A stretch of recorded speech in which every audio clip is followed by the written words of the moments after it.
Olá, veja os destaques de hoje do portal da Assembleia. O município de Timon adota medidas mais rígidas de isolamento social a partir de hoje. O Ministério da Justiça aponta que detentos do Maranhão estão entre os que mais trabalham nos presídios brasileiros. E o Maranhão também teve a menor taxa de perda de empregos de carteira assinada em 5 meses. E mais, Lei Aldir Blanc, que prevê repasse financeiro para o setor cultural, repercute entre os artistas maranhenses. É agora no portal da Assembleia.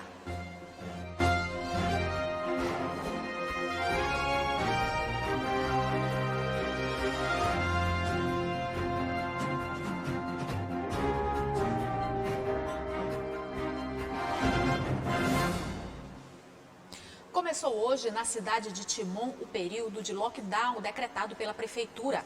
A medida mais rígida de isolamento social é uma tentativa de frear o avanço da Covid-19 na região.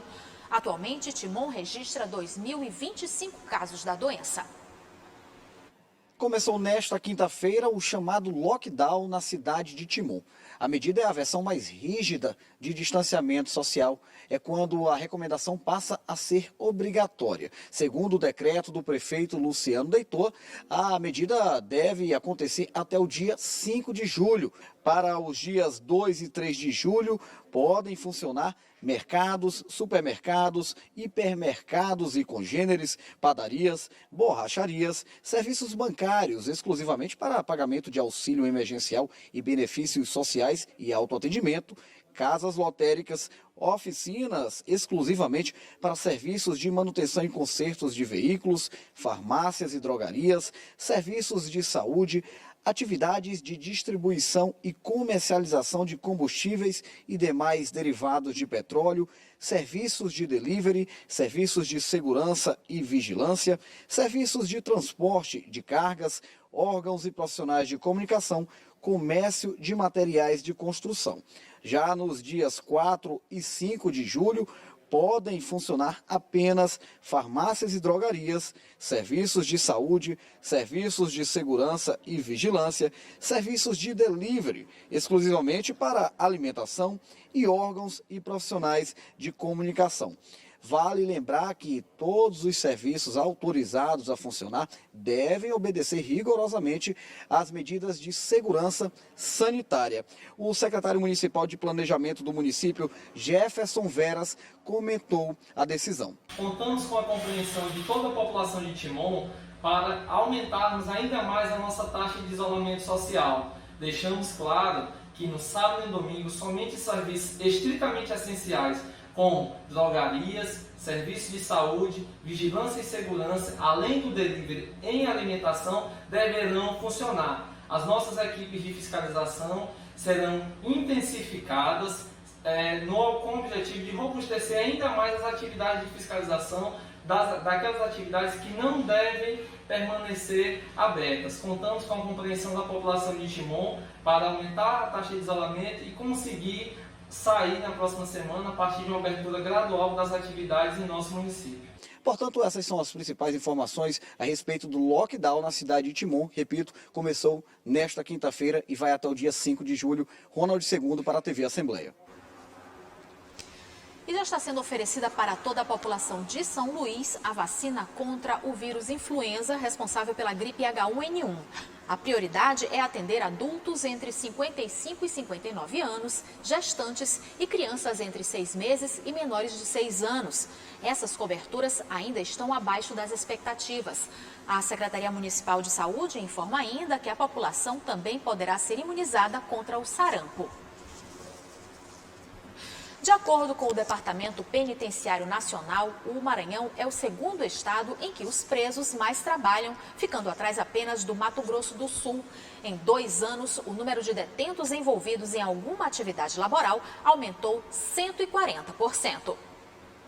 O Maranhão é o segundo estado brasileiro com maior percentual de presos trabalhando. Os dados são do Ministério da Justiça. Em 2015, no Maranhão, apenas 8,6% dos detentos estavam envolvidos em algum tipo de trabalho dentro dos presídios. Já em 2019, esse índice saltou para 35,46%, o que colocou o Maranhão em posição de destaque na região Nordeste e em todo o Brasil. Nós tivemos essa divulgação pelo Departamento Penitenciário Nacional, em que o estado do Maranhão se configurou aí como o segundo estado com maior número de pessoas presas trabalhando. Isso para a gente é resultado dos esforços que a gente vem implementando desde o ano de 2015, onde a gente tinha um percentual aí de um pouquinho mais que 8% de pessoas trabalhando. Ao longo desses anos, a gente investiu muito na estruturação das unidades prisionais, né, na articulação entre as assistências que são voltadas ao preso e que vão fomentar esse aumento, né? Então a gente investiu principalmente em educação, no aumento do nível de escolaridade, na profissionalização, estrutura física, implantação de novas oficinas, e o resultado é esse: mais de 35% da nossa população inserida em atividades de trabalho, e com certeza a gente vai continuar avançando. Além disso, o Maranhão foi um dos estados que mais contrataram nos últimos 2 anos. O trabalho prisional está previsto na Lei de Execução Penal. No estado, entre 2018 e 2019, mais de 2.000 presos passaram a trabalhar durante o cumprimento das penas.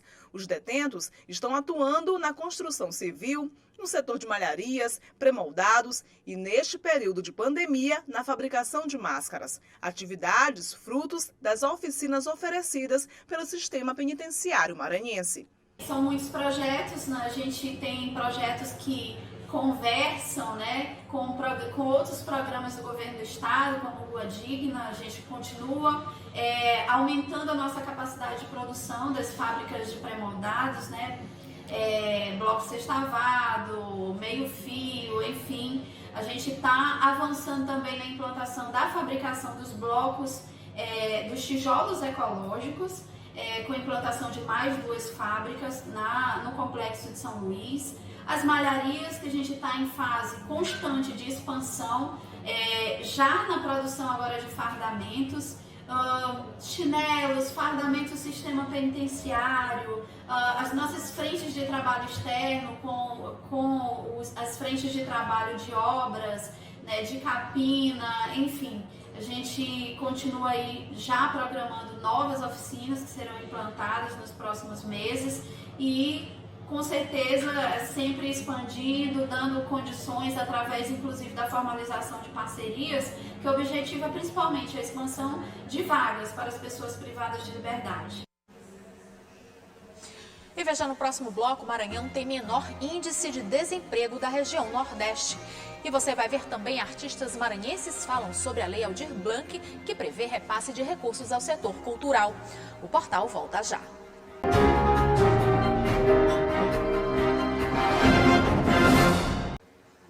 De acordo com os dados do Cadastro Geral de Empregados e Desempregados, o CAGED, entre os estados nordestinos, o Maranhão teve a menor taxa de perda de empregos de carteira assinada nos primeiros 5 meses de 2020.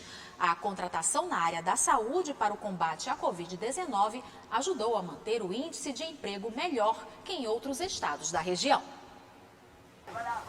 Dados divulgados pelo IBGE revelam que de março a maio deste ano, 7,8 milhões de pessoas perderam o emprego no Brasil, consequência da crise financeira nas empresas provocada pela pandemia do novo coronavírus. Mas com base em números do Cadastro Geral de Empregados e Desempregados, o CAGED, o Maranhão apresentou no acumulado deste ano um bom desempenho. Se comparado aos outros estados do Nordeste, teve a menor perda de empregos de carteira assinada nos primeiros 5 meses de 2020. O resultado da pesquisa PNAD, divulgada pelo IBGE ontem, revela números muito negativos da taxa de ocupação no Brasil. Nós chegamos a 12,9% desempregados. Foram 7,8 milhões de brasileiros que deixaram de ter seu emprego em relação ao primeiro trimestre do ano de 2020. Essa taxa de desemprego aumentou, deve-se boa parte em razão da pandemia, com a paralisação da atividade econômica, mas acima de tudo por falta de políticas do governo federal no sentido de apoiar as empresas e assegurar os postos de trabalho. As 5 regiões do Nordeste, as 5 regiões do país tiveram saldo negativo de emprego. No mês de maio, o Maranhão teve perda de 1.238 empregos formais. Foi a menor queda em todo o Nordeste, que perdeu mais de 50 mil vagas no quinto mês do ano. De acordo com o subsecretário estadual do Trabalho e Economia Solidária, as contratações na área da saúde aqui no Maranhão para o combate à pandemia possibilitaram que o índice de desemprego não aumentasse tanto como em outros estados. Um saldo negativo, é verdade, mas bem menor do que a relação com o Nordeste e menor ainda em relação ao restante do país. Isso se deve, acima de tudo, por ações do governo do Estado, através do governador Flávio Dino, seja através das contratações públicas, com a contratação na área de saúde pública e de serviços sociais, especialmente dos processos seletivos da contratação de servidores da saúde para trabalhar no combate à pandemia. Termina hoje o prazo para o cadastro de recebimento do auxílio emergencial de R$ 600 do governo federal. Quem estava no cadastro único até o dia 20 de março e que atende às regras do programa recebe os pagamentos sem precisar se cadastrar no site da Caixa. Quem tem o Bolsa Família pode receber o auxílio emergencial desde que ele seja mais vantajoso. Nesse período, o Bolsa Família de quem recebe o auxílio fica suspenso. As pessoas que não estão inscritas no Bolsa Família nem no CadÚnico e que preenchem os requisitos do programa podem se cadastrar no site auxilio.caixa.gov.br ou pelo app Caixa Auxílio Emergencial, disponível nas lojas de aplicativos. Depois de fazer o cadastro, a pessoa pode acompanhar se vai receber o auxílio emergencial consultando no próprio site ou aplicativo. O Senado Federal aprovou a Lei Aldir Blanc, que prevê repasse de recursos ao setor cultural que vem sofrendo nesse período de pandemia. A aprovação da lei repercutiu entre os artistas maranhenses. A sanção da Lei Aldir Blanc, aprovada na Câmara e no Senado, foi publicada no Diário Oficial da União do dia 30 de junho. Pouco mais de 4 meses depois do registro do primeiro caso da Covid-19 no Brasil. O projeto, de autoria da deputada federal Benedita da Silva, do PT, prevê a destinação de 3 bilhões e 600 milhões de reais para o setor cultural, que, segundo a Secretaria-Geral da Presidência, emprega mais de 5 milhões de pessoas no país.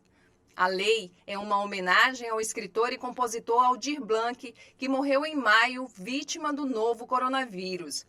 Além de destinar o repasse em parcela única de 3 bilhões de reais para estados, municípios e Distrito Federal, o texto também prevê o pagamento de 3 parcelas de R$ 600 para artistas informais, a exemplo do auxílio emergencial. A notícia da sanção da Lei Aldir Blanc repercutiu entre produtores culturais e artistas maranhenses. Nós estamos muito felizes com a Lei Aldir Blanc sancionada. Nesse momento nos dá assim, um alívio, né? Saber que nós que fazemos cultura teremos um apoio de R$ 600 durante esse período tão difícil em que vivemos, né? E saber que está garantido esse apoio aos trabalhadores da cultura. Afinal de contas, nós somos o setor que mais sofreu com essa pandemia, né, e com as medidas de isolamento social. A sanção da Lei Aldir Blanc é muito importante para o setor cultural, porque ela olha para toda a cadeia produtiva da cultura. Desde o informal que gravita em torno dos grandes eventos, até os espaços de atividades dos coletivos, artistas, técnicos, todos os trabalhadores da cultura. É também uma prova inconteste de como a articulação de agentes culturais é importante para o bem comum. Essa sanção é o resultado de uma articulação do setor de alcance nacional, onde vários agentes do país inteiro se mobilizaram em torno dessa questão. Espero que o governo federal não demore a enviar esse recurso que vem para o município e para o Estado e que o Estado e o município implementem urgentemente também as formas, a estratégia para poder fazer com que esse dinheiro chegue onde é necessário, né? Que lancem logo os editais e e que façam toda a estratégia necessária. O Maranhão foi o primeiro estado a tentar reduzir os impactos da pandemia no setor cultural, no momento em que as medidas sanitárias passaram a vigorar nas cidades maranhenses, proibindo a realização de eventos e shows para evitar aglomerações e a propagação do novo coronavírus, ao lançar o edital Conexão Cultural, que garantiu recurso aos artistas inscritos e apresentações pela internet. Segundo o secretário de Cultura, Anderson Lindoso, a Lei Aldir Blanc é um apoio importante nesse período de crise. Uma importante conquista para toda a cultura do nosso país, porque está destinando recursos que estavam represados no Fundo Nacional de Cultura, que não eram utilizados e movimentados desde 2019, para todos os estados e municípios, para que a gente possa aplicar esses recursos nesse momento de pandemia, de crise, na qual nós tivemos a paralisação de todos os eventos com aglomeração, afetando drasticamente a economia da cultura. São vários artistas, vários trabalhadores da cultura que hoje estão sem seus postos de trabalho. Não podem trabalhar nos eventos, não podem ajudar na montagem dos eventos e não podem usar da sua arte para fazer o que fazem todos os dias para ganhar o seu sustento. O recurso destinado aos artistas e produtores também poderá ser usado para a manutenção de espaços culturais e artísticos, editais, prêmios e aquisição de bens e serviços ligados ao setor. Para São Luís estão previstos cerca de 7 milhões de reais. Mas, ao sancionar a lei, o presidente Jair Bolsonaro vetou o trecho que determinava que o repasse fosse feito a estados, municípios e Distrito Federal em até 15 dias após a publicação da lei. O novo prazo ainda não foi divulgado. E o Portal da Assembleia fica por aqui. Para rever as reportagens de hoje, acesse o site al.ma.leg.br/tv. Para você, uma ótima tarde. A gente volta a se encontrar amanhã. Até lá.